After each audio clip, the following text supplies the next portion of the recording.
So the title of the talk today is Patterned Effects of Acoustically Varied Input on Vocabulary Learning and Speech Processing. So I'm going to be talking both about vocabulary learning and speech processing. And we can think of this in terms of both first language and second language, but most of the research on vocabulary learning to date has been second language vocabulary learning with some exceptions. And most of the research on the speech processing has been with first language. So with that in mind, as the title indicates, we're going to see some patterns, and we're going to see what kind of conclusions we can draw from the patterns to date, and also where future research might go to tell us a little bit more about the role of acoustically varied input and acoustic variability across the lifespan.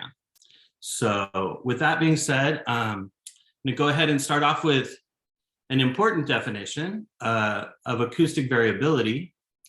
So acoustic variability refers to variations in the speech signal, obviously in spoken input, that do not affect or alter linguistic content. And some examples of acoustic variability would be variations in the number of speakers, variations in speaking style, the type of voice one uses when speaking, variations in speaking rate, variations in amplitude level, and also variations in fundamental frequency, okay? And I should mention that these are variations in the exact speech signal. Another option would be, and we may hear a little bit today, I live in the city, would be ambient noise or other kinds of acoustic variability that are not directly in the speech signal. But when we talk about these kind of the variations, we're talking about indexical properties of speech. Indexical meaning it tells us information about who is speaking, perhaps their mood, perhaps their level of interest, and so forth, right? So these are indexical properties that we can remember, but again, without altering any kind of linguistic content. Okay, here's just one example with the word magnet. I give this example in Spanish sometimes. The word in Spanish for magnet is imán. And so if we have the example where you're hearing in the spoken mode the word magnet, in this case in English, let's just compare 6 different productions or 6 different repetitions of this word in spoken input, right? So in case 1, we could have one person produce all 6 productions. Now, if these 6 productions are not recorded, they're still going to have acoustic variability in them. However, if we record someone and we use the exact same recording 6 times, that would be a case of 0 variability, right? Case 2 would be if we record 3 different people and use 2 identical recordings from each of those 3 people, we could consider that a moderate acoustic variability condition. And then lastly, we have, oops, sorry, let me go back here. There we go. Just trying to get this bar out of the way. Okay, there we go. With case 3, we would have 6 different people producing 1 repetition each. And in this case, we'd have the highest level of acoustic variability.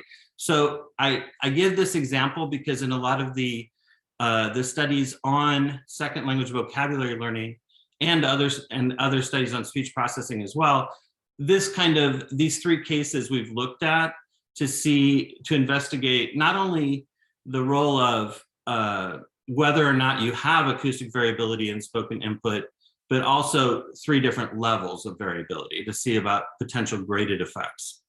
And you can consider these 3 cases for other sources of acoustic variability.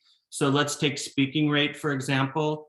Case 1, you would have 6 repetitions at the same rate. Case 2, you would have 3 different rates produced twice each. And then in case 3, you would have 6 different rates, the highest level of variability. Okay? All right.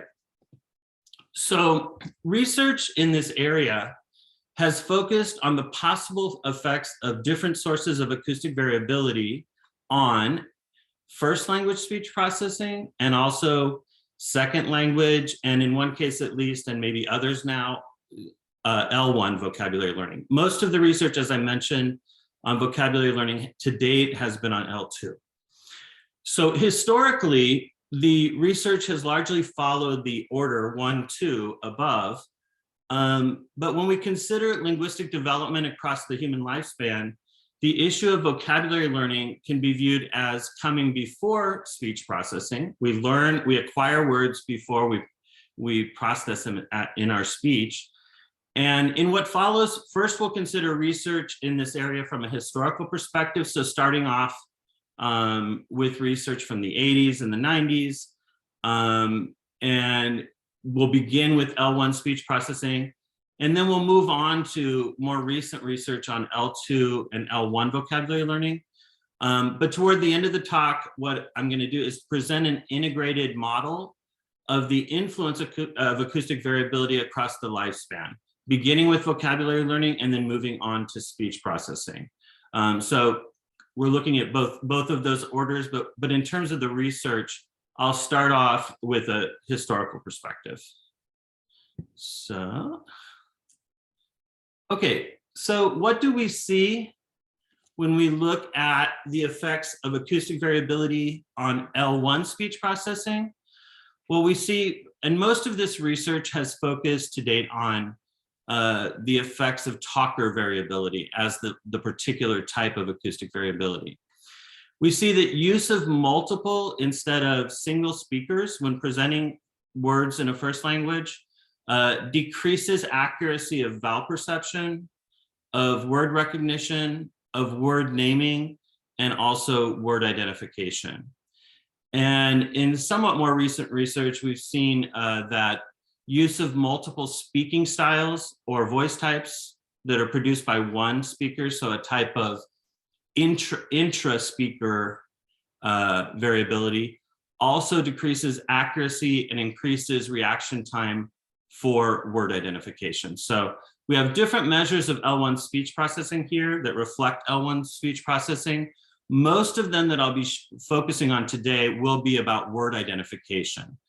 Okay, so, and I'll give some specific examples here in a minute. Okay, so here we have, in the next slide, we have one example of a 2006 study where we compared single versus multiple speaking styles. Okay, we call them speaking styles, or we also have called them voice types.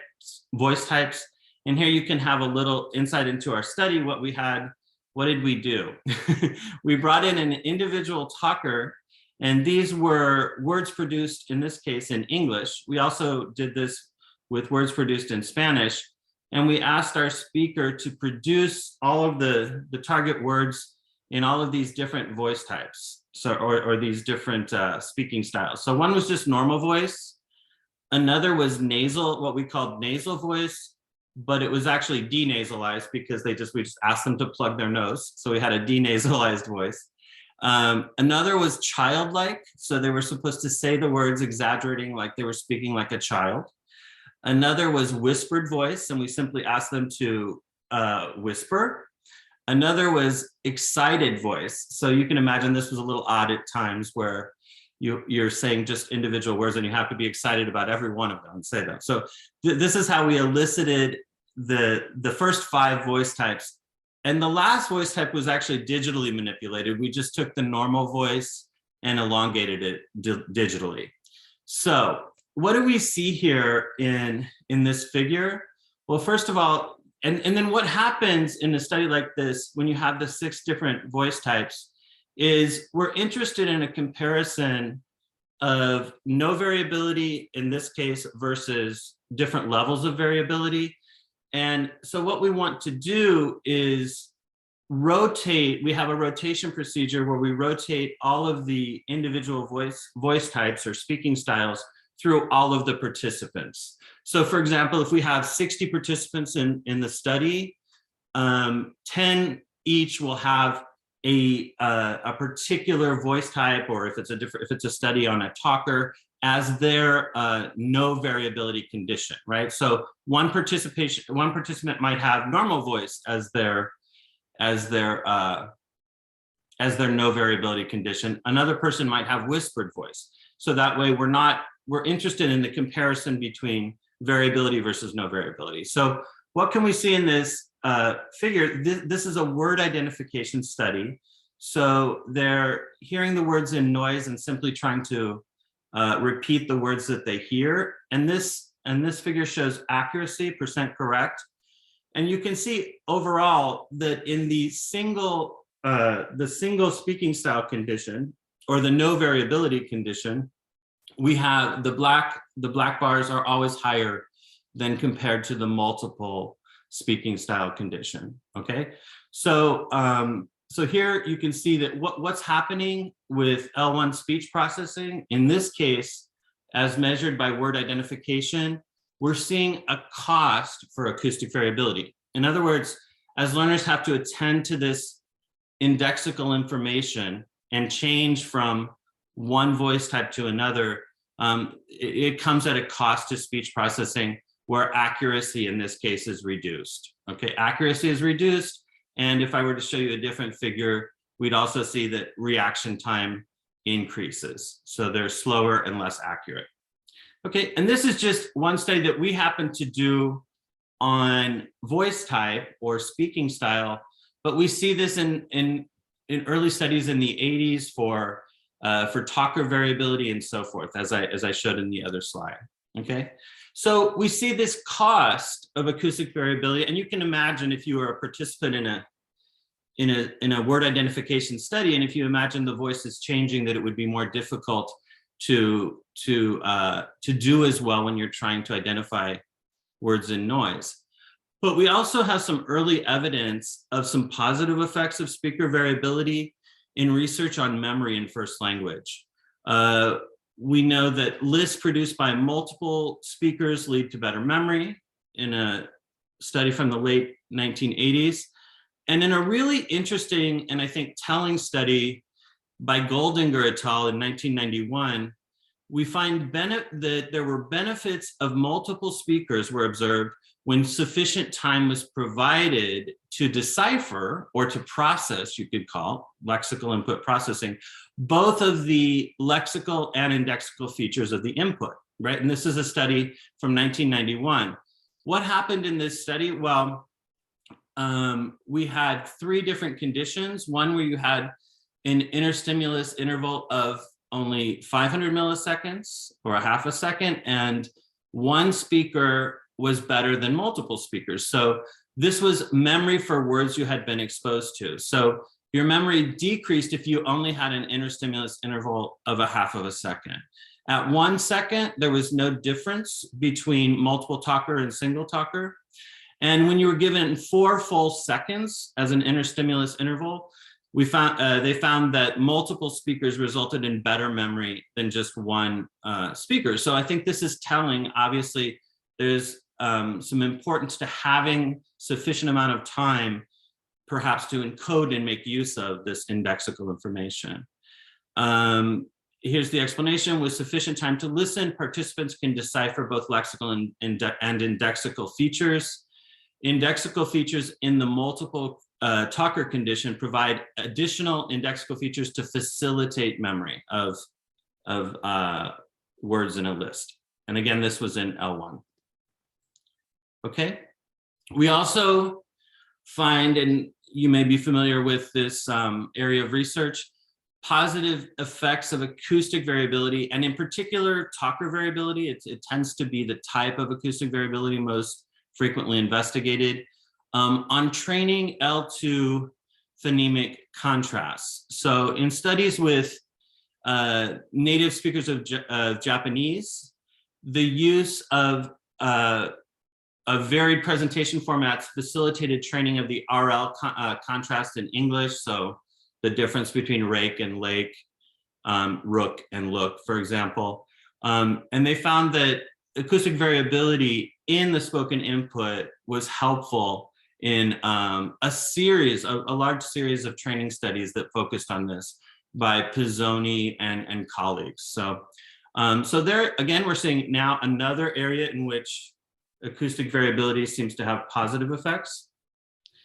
And then moving on to vocabulary learning, we find positive effects of acoustic variability on vocabulary learning in L2 and in L1, at least in these studies.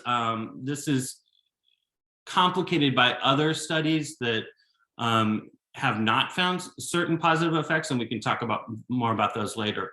But there was Mitch Sommers and I conducted a study that came out in 2005 where we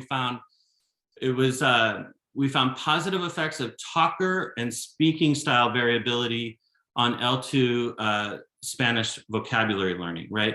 So in this study, we had used either multiple talkers, again, going back to the 6 repetitions paradigm, where you could have 6 repetitions of only one speaker or only one speaking style, or 3 times 2, or 6 times 1, where you had 6, where everything was varied. So we had 3 levels of variability, and we found that it was an incremental effect that the more talker variability or the more speaking style variability you had, the higher the vocabulary learning and the quicker they were to retrieve things. I'll show you some results in a second. We did, in a 2007 study, we found positive effects on speaking rate variability on L2 Spanish vocabulary learning.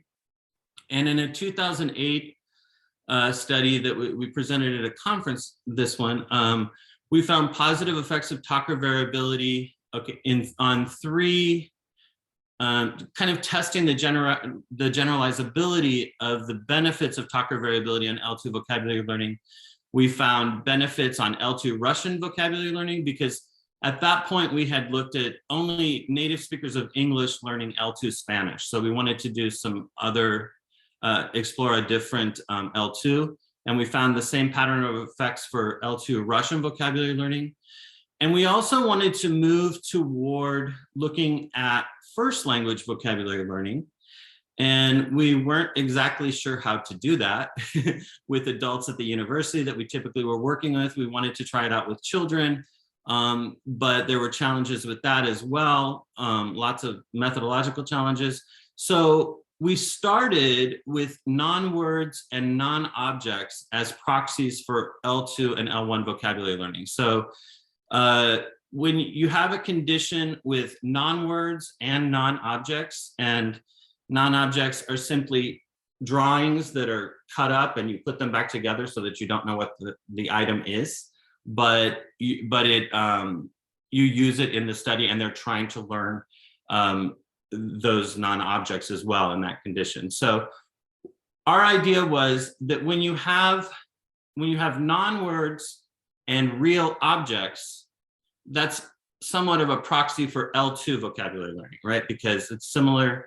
You would know what the item is. Typically that's the case. It's not always the case with L2 vocabulary learning, but if you're learning something like table or chair or flower, these are things that you've acquired in your first language. So you know what the item is typically, but the form of the word is going to still be novel, right? But if you have a non-object and a non-word, we thought, well, that's kind of a proxy, maybe roughly for L1 vocabulary learning, and we wanted to see how that worked out. And again, we got positive effects in both cases for talker variability.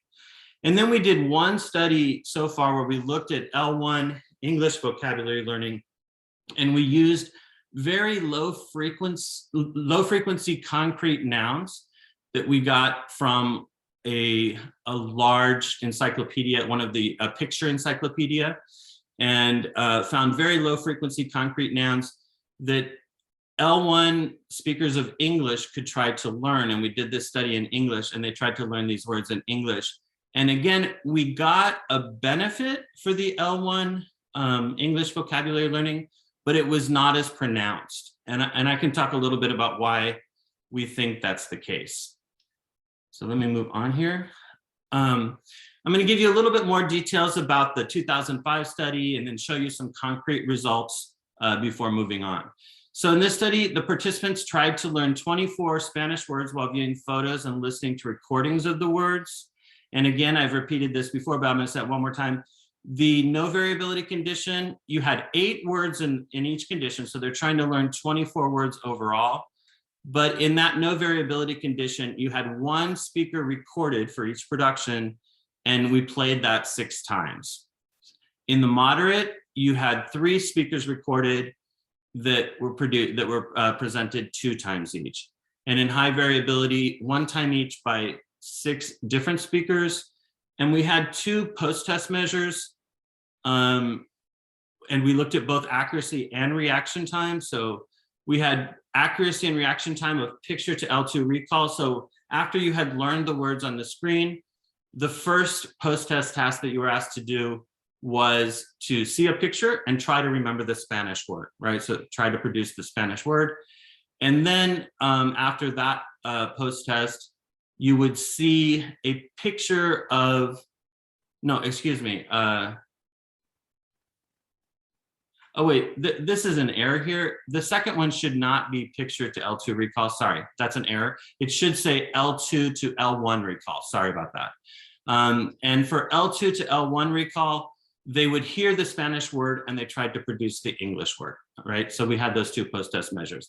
I just didn't change the second one correctly. Okay, let's look at the results. So here are our results for talker variability from the 2005 study. So if you start off with picture to L2, this is where, again, I want to point out that the amount of exposure to these target words was exactly the same in all conditions, right? So you're not increasing the amount of time, you're not increasing repetitions of exposure to the target words and so forth. And they go, when they see a picture and try to produce the L2 word, they go from something like 38% around in the no variability condition, all the way up to around 64% in the high variability condition. So we think that's a really nice gain, all else being equal, by just including more talker variability, right? And we see that not only with the picture to L2, but also the L2 to L1. So when they heard the Spanish word and had to produce the English word, you also see this beneficial effect of talker variability. And then with latency or reaction time, we see that not only their instructions were for both post-tests, please produce as quickly and as accurately. So we were also testing reaction time by asking them to retrieve as quickly as they could.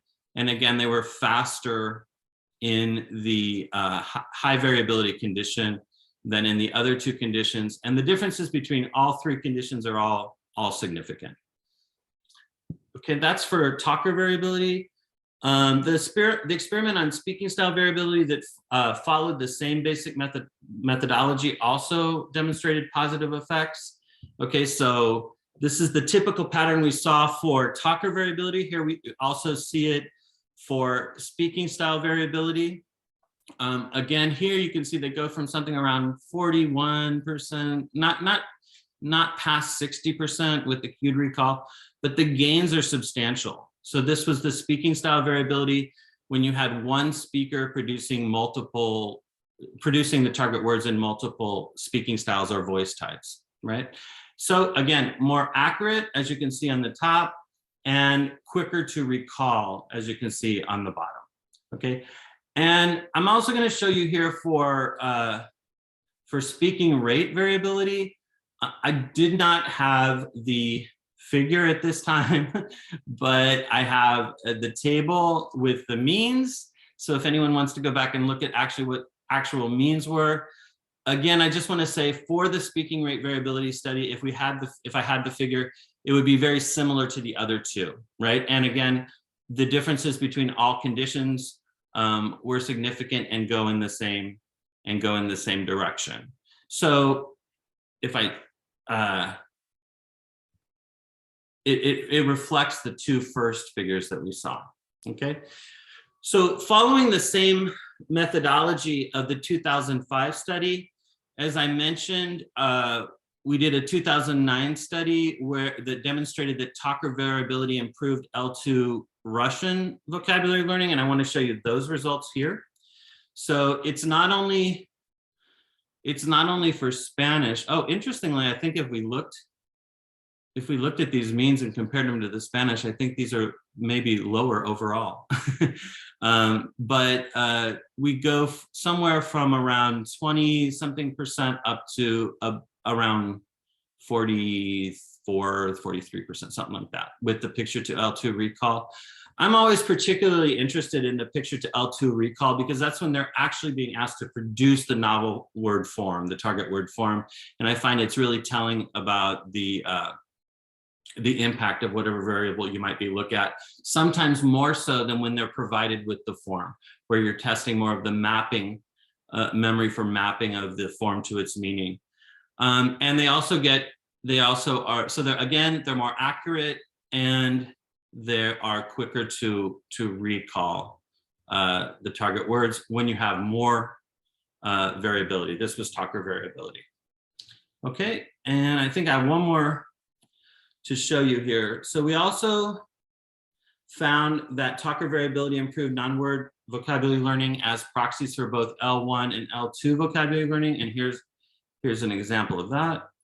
Okay, so this is when you were learning non-objects. And if you remember, I said, I think that this can be somewhat of a proxy, even if it's rough, for L1 vocabulary learning, because in a typical situation with L1 vocabulary learning, you have a novel referent of some sort that you're learning the meaning of, and you're attaching it to a novel form, however novel that might be in your first language. But so we did find with talker variability that in this condition, you get a benefit of talker variability again in the same direction. They're again more accurate and quicker to recall the target words after training of this type. And then there's one L1 vocabulary learning study that I mentioned again. They were learning very low frequency words in their first language, which was it's kind of fun, I think, if you're a participant and you're coming in and you get a chance to learn 24 new concrete nouns in your native language. Typically, I think when you see the items, you're like, oh, there's a word for that, and you didn't know that there was a word for that, right? So let's look at the results of this. And okay, before I show you these results, one thing we were thinking about was the extent to when you in a condition of L1 vocabulary learning, if you don't know, if you're still learning what a referent is on the semantic front, right? On the semantic or conceptual front, that is an additional task that you have that's involved in L1 vocabulary learning that is not necessarily involved in L2 vocabulary learning. So our thought there is that, yes, well, we still may get the benefits of acoustic variability, or in this case, talker variability, but they may not be as pronounced because your task is more challenging. You're also trying to learn that, oh my gosh, I didn't know that there was a name for every little individual dot on a raspberry, right? But there is. So let's look at these results. So here we, again, looking at the 1 versus 3 versus 6 talkers, we get the same pattern of effects, but they're less pronounced, and it fell below significance between the 1 and the 3 talkers. So, and this is for when you're learning real words in your first language that are very low frequency, and these were adult learners, right? So at a university setting as well. So we don't get the significant difference between 1 and 3, but everything else is significant. And overall, I think you could characterize these results as being less pronounced as compared to the L2 vocabulary learning study. So that's something interesting, I think, to keep in mind. So summary so far, we've seen how acoustic variability negatively affects L1 speech processing and positively affects vocabulary learning in both L1 and both in L2 and in L1. although maybe in a lot less pronounced manner in L1, from these studies at least. Some researchers attribute the negative effects of acoustic variability on speech processing to the idea that we attend to indexical information and not only linguistic information when we process spoken input. For example, it's helpful to know who is speaking, but encoding that indexical information comes at a cost. You have to attend to it. And with regard to vocabulary learning, the cognitive model that follows is designed to explain why acoustic variability positively affects vocabulary learning only, right? And it's just simply concerned with how distributed any given lexical or form representation becomes. So let's have a look at this. It's fairly straightforward. In a no variability condition, again, using the 6 repetitions idea, right? Here, if we have no variability, you're going to be processing the exact same production of each word, and maybe we'll make a stronger representation, but not a very distributed representation, right? If you have a moderate variability condition, what we're going to see is a gradually more distributed or robust representation. With that robust representation, each instance may be weaker, but it's more distributed.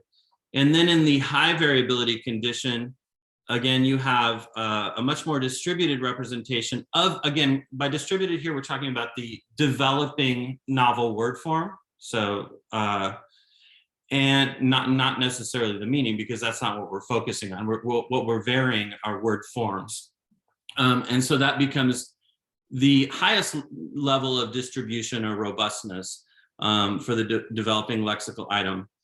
And what I think an analogy that's been used in other areas of research on memory is when you have a more distributed representation, when it comes time to retrieve that representation, you have more chances of running into it, so to speak, right? So if we give you a picture of the word for squirrel, which in Spanish is ardilla, right? And you have to produce that. If you've learned that word with increased variability, you'll have, the idea is you have a more robust representation of it. And so when you activate the semantic space for squirrel, and you're looking for the corresponding Spanish lexical representation or form representation of the word, you're more likely to run into it after you've learned in a high variability condition. And they've used an analogy that you could use is if you were looking for one particular paper and you have 6 copies of it in a very, very messy room, if you put all 6 papers together and put them in one spot, you're less likely to run into it if you're just grabbing a bunch of papers than if you have 6 papers spread out all over the messy room, right? At least that's how the story could go. Okay, so one other important point, really important point, what we've seen so far, we've looked at talker variability, speaking style variability, speaking rate variability, but we have not talked about amplitude variability and fundamental frequency variability in the research. And what we find is these sources of variability do not produce positive effects, had null effects when we looked at these for L2 vocabulary learning, right? So amplitude variability did not have the positive effect, and neither did fundamental frequency variability. However, and it's interesting, if you go back to earlier research on L1 speech processing, these are the exact 2 same sources of variability that, at least in a number of studies, also produced null effects on word identification, for example, so on L1 speech processing. So I have a little table here that summarizes this overall pattern of effects. Oh, and by the way, I think amplitude variability in those studies was manipulated digitally, and so was fundamental frequency variability. Okay, so here's the pattern of effects that we see so far. Effects of different sources of variability on L1 word identification and L2 word learning, right? So what we find is when we look at these 5 different sources of variability, what we see is for talker, you have a negative effect on word identification, a positive effect on L2 word learning. Speaking style, a negative effect on L1 word identification, positive effect on word learning. Rate variability, a negative effect on word identification, positive effect on word learning. Amplitude, we'll jump down to amplitude. No effect on word identification and no effect on L2 word learning. I was always surprised by the result on L1 word identification that amplitude didn't have an effect. There may be some studies that have produced it by now, but in studies from before 2000, there were a couple of studies that demonstrated that it did not, and certainly not to the same level as other sources. And then what we've looked at also is fundamental frequency variability. And here we have to say for speakers of a non-tone language, AKA English, is not a tone language. And that is, we looked at fundamental frequency variability for speakers of English learning Spanish, right? And again, we found no effects on L2 word learning. And also, if you look at fundamental frequency variability for word identification in English with native English speakers, we also found no positive effects. So we're seeing a pattern emerging here. And what we think that this pattern may have to do with is whether or not the source of variability is what we call phonetically relevant to the learners at that point in time when they're exposed to it, right? And it's interesting because we had only looked at fundamental frequency for speakers of non-tone languages, but with this hypothesis that the potential effect of each source of variability depends on whether or not it's phonetically relevant, we thought, well, we should really look at fundamental frequency with speakers of a tone language, right? So we did.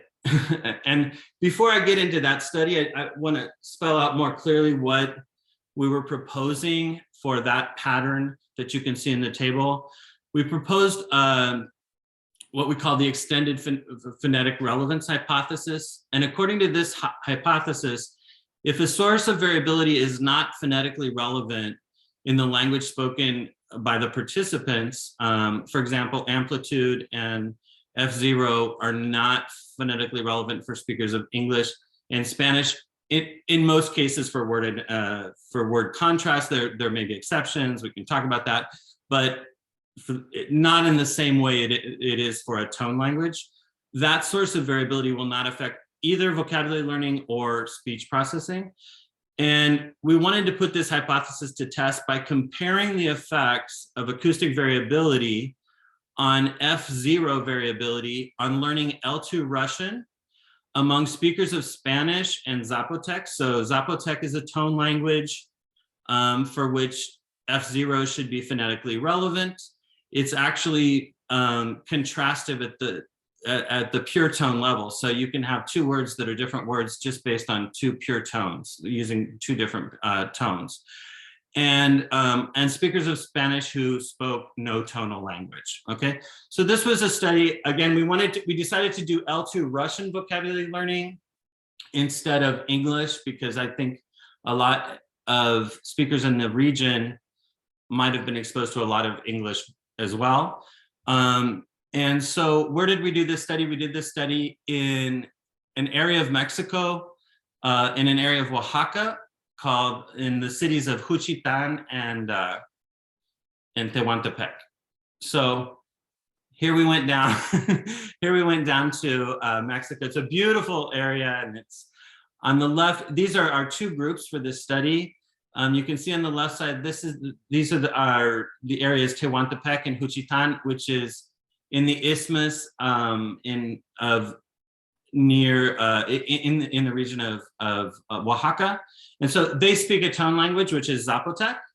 and they're bilingual in Zapotec and Spanish, right? And then the other participants we had in the study were university students in Querétaro, and none of them spoke any tone language. They were also bilingual with English and Spanish. So we had Spanish Zapotec speakers and Spanish English speakers that were in this study. So how might F0 variability affect L2 vocabulary learning among the two groups? Here you can see the results, and I want to emphasize that these are learning rate proportions. The university students overall, they learn more, but what we were really interested in is the effect of the variability only. So the way I'm presenting these are as proportions. So I just want to clarify that. It's not a pie chart, but you can just keep in mind that they're proportions. So here's what happened. I think it's pretty telling. And when I first saw these findings, I found it pretty striking, right? The Zapotec Spanish speakers benefited from the F0 variability, whereas the Spanish English speakers did not, right? So this result is really consistent with the idea that your experience with a source of variability up to the point in time where you're getting presentations of it really matters, right? It depends on whether it's phonetically relevant to you or not. Okay, so with that study, we can fill in one more blank in this table. So you can see that F0 for tone language speakers, L2 word learning is positive. And so obviously the next one we need to do to complete the chart is an L1 word identification study with speakers of a tone language. And I was actually going back to Oaxaca to do that last summer. COVID got in the way. COVID's gotten in the way with the study, but it's been delayed, and I'm still planning to do that study in Oaxaca, but it could also be done with speakers of a different tone language. So here's the overall pattern that we're seeing. And again, we think that this has to do with phonetic relevance, but I'm certainly interested in hearing any ideas that anyone else might have about this interesting pattern, okay? So everything that we see indicates that phonetically relevant acoustic variability produces negative effects on L1 speech processing because we attend to indexical information in this acoustically varied speech, and positive effects on vocabulary learning because it produces lexical representations that are more distributed or robust and therefore more easily accessed. Yeah, okay. So far, we've seen research in this area from a historical perspective. So I kind of started with the early studies on speech processing and moved into the vocabulary learning research. But let's consider the following model on the effects of acoustic variability across the lifespan. You'll see how the model is designed to explain both the positive effects of phonetically relevant acoustic variability on vocabulary learning. And in this case, we're moving to L1, right? Because this would be about the idea of how acoustic, and this really is under-investigated, I understand. So we're drawing conclusions to some extent about what may be happening in L1 from research on L2 vocabulary learning and a very limited database on L1. But I think it's interesting to explore the idea. And then you'll see also the model demonstrates how the negative effects of phonetically relevant acoustic variability, what the negative effects that it can have on speech processing, such as in a word identification study, right? And I would say it's a largely connectionist perspective. What you're going to see in the model, is an input, sort of input-output perspective at two stages of development, right? So if we look on the left side, this is what we'd call word learning. And this could be L1 or L2. So this is after you have acquired to a certain extent, or after you've learned words, either with no variability, moderate, or high variability. If you remember, we talked about the extent to which the representation is distributed. And with no variability, you're going to have a strong representation that's not very distributed. With high variability, you're going to have a more distributed representation. And we talked about the idea that when you get input, so you get input like a picture of a word referent, you're going to activate the semantic representation of that word, right? It could be through a picture, it could be through another means, but once the semantic representation is activated, and in an L1 situation, it may not be fully learned yet, but you're going to activate the semantic space. Then you need to activate the developing lexical form. And what happens? Well, we talked about this, the idea of searching for that form. When you have the more distributed representation, you can see you get more hits in that case, and you're able to produce the target word form more often than is the case, most often in the case of high variability, less often in the case of moderate variability, and least often in the case of no variability, right? In an actual real world situation, quantifying degree of variability, such as degree of talker variability or degree of speaking style variability, is a really challenging and difficult question when you're not presenting recordings that were digitally recorded. But this is the assumption of it, that you can have varying degrees of variability, and this is how they're going to affect the word learning stage, okay? And then later on in life, or after you have acquired vocabulary over time, what do we have on the right side? Okay, so this is a representation of what's happening with word identification. You have developed canonical forms of words over time. And when you have input, right, you're going to be hearing the word form, and you're going to try to retrieve that word form. When you have no variability, you're going to get many more hits than when you have moderate or high variability, because those formal representations are going to vary more from the developing from the canonical form, right? So if you look at the case of moderate variability, you can see you only get 3 out of the 5 hits here, right? No, you only get 4 out of the 6 hits here. Why? Because 2 of them are sufficiently different from the canonical form, and you get more misses in that case.